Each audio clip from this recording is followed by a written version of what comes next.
नोएडा में आयकर विभाग का बड़ा एक्शन सामने आया है। एनबीसीसी के पूर्व सीजीएम के घर आईटी का छापा। पूर्व एनबीसीसी के अधिकारी डीके मित्तल के घर पर छापा पड़ा है। तो पूर्व सीजीएम के घर पिछले 24 घंटे से छापेमारी चल रही है। भारी मात्रा में कैश, ज्वेलरी और अन्य दस्तावेज बरामद हुए हैं। कैश की काउंटिंग जारी है। नोट गिनने की मशीन लेकर कर्मचारी पहुंचे हैं। बरामद दस्तावेजों को खंगालने में आईटी विभाग की टीम जुटी हुई है। तो सेक्टर 19 के A182 में आयकर विभाग की छापेमारी जारी है। ये बड़ी जानकारी आपको दे रहे हैं। नोएडा से ये खबर सामने आ रही है। बरामद दस्तावेजों को खंगालने में आईटी विभाग की टीम जुटी हुई है। तो सेक्टर 19 के A182 की ये घटना बताई जा रही है। आप नेटवर्क 10 पर एक्सक्लूसिव तस्वीर देख सकते हैं। छापेमारी जारी है। नोएडा में आयकर विभाग का बड़ा एक्शन देखने को मिला है। तो एनबीसीसी के पूर्व सीजीएम के घर आईटी का छापा पड़ा है। एक्सक्लूसिव तस्वीरें आप देख सकते हैं। पूर्व एनबीसीसी के अधिकारी के यहां छापा पड़ा है। पूर्व सीजीएम के घर 24 घंटे से छापेमारी चल रही है। भारी मात्रा में कैश, ज्वेलरी और दस्तावेज बरामद किए गए हैं। नोट गिनने की मशीन लेकर कर्मचारी पहुंचे हैं। तो दस्तावेजों को खंगालने में आईटी की टीम जुटी हुई है। तो यूपी के नोएडा से ये बड़ी जानकारी, एक्सक्लूसिव तस्वीर आप देख सकते हैं। नोएडा में आयकर विभाग का बड़ा एक्शन देखने को मिल रहा है। एनबीसीसी के पूर्व सीजीएम के घर पर छापेमारी की गई है। पूर्व एनबीसीसी के अधिकारी डीके मित्तल के घर पर छापेमारी हुई है।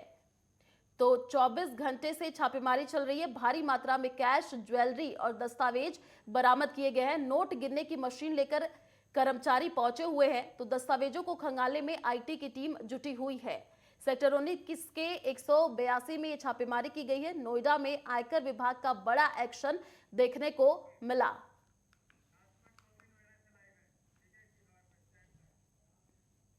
और इसी खबर पर अधिक जानकारी के लिए संवाददाता राजकुमार चौधरी हमारे साथ लाइव बने हुए हैं। राजकुमार, देखिए, नोएडा में आयकर विभाग की छापेमारी देखने को मिल रही है। क्या कुछ ये पूरा मामला रहा है, एक बार विस्तार से दर्शकों को बताएं।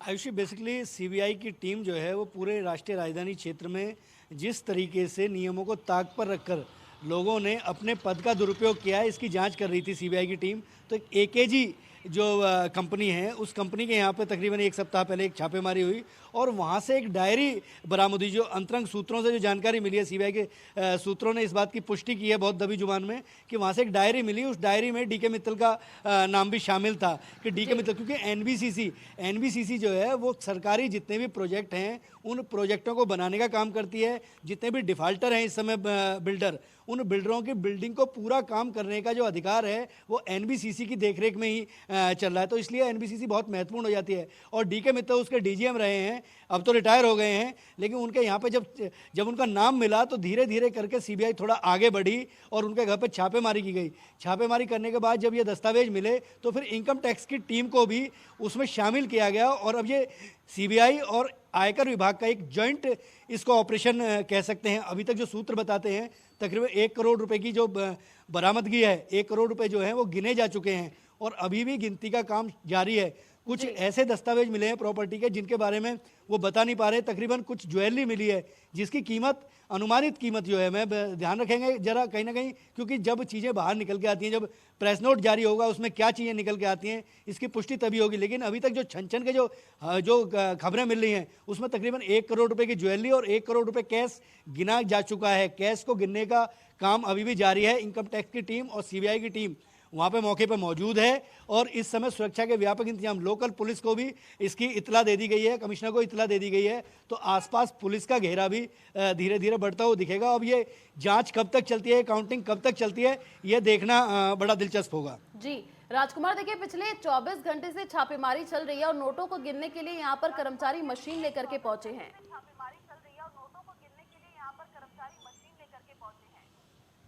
बिल्कुल स्वाभाविक तौर पर, क्योंकि अगर गड्डियों को गिना जा सकता, क्योंकि एक एक चीज़ जो है, क्योंकि अगर इनकम टैक्स की अगर एक रेड को अगर समझें तो आयुषी वहाँ पर एक चार्ट बनता है। उस चार्ट के अंदर जो जो सामान वहाँ से बरामद होगा उस बरामदगी पर रिसीविंग ली जाती है। तो एक एक रुपया जो है वो कहीं ना कहीं गिना जाता है।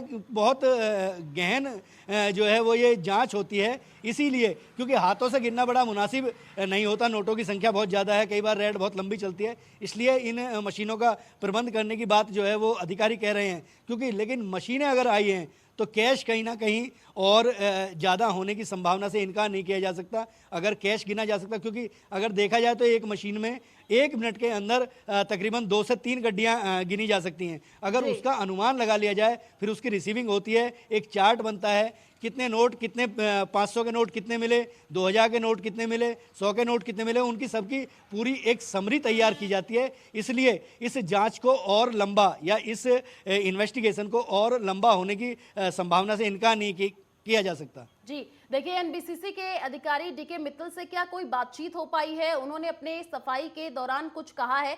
क्योंकि इस हिसाब से अगर रेड पड़ रही है तो जाहिर सी बात है कि सफाई के लिए उन्होंने कुछ तो बयान दिए होंगे।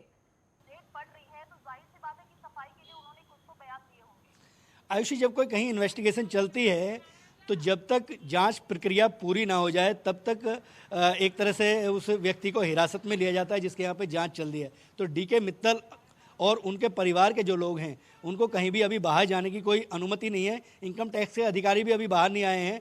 मीडिया अब धीरे धीरे, मीडिया का जमावड़ा वहाँ बढ़ता हुआ दिख रहा है, लोग वहाँ पहुँच रहे हैं, लेकिन अधिकारी जो है वो फ़ोन पे ज़रूर थोड़ी घनी बातें कर पा रहे हैं। लेकिन क्योंकि जब रेड पूरी हो जाएगी उसके बाद ही इस पे डीके मित्तल का क्या बयान आता है, इसका कहीं ना कहीं इंतजार करने की आवश्यकता है। जी चलिए, शुक्रिया राजकुमार तमाम जानकारी साझा करने